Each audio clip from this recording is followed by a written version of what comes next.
ઝઘડિયા તાલુકાના નર્મદા કાંઠા વિસ્તારમાં લાંબા સમયથી નર્મદાના પટમાં મોટા પાયે રેત ખનન થાય છે. રેત માફિયાઓ દ્વારા મોટાભાગે નિયમોનું સરેઆમ ઉલ્લંઘન કરાતું હોવાની વ્યાપક ફરિયાદો ઉઠી રહી છે.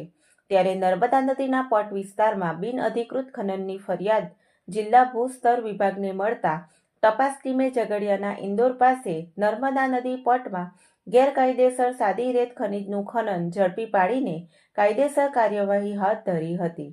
જિલ્લા ભૂસ્તર વિભાગે અંદાજે 80 લાખનો મુદ્દામાલ કબજે કરી કાયદેસરની કાર્યવાહી હાથ ધરી હતી, જેમાં એક એસ્કેવેટર મશીન તથા 3 ટ્રકો જપ્ત કરીને ઉમરલા પોલીસને હવાલે કરાયા હતા.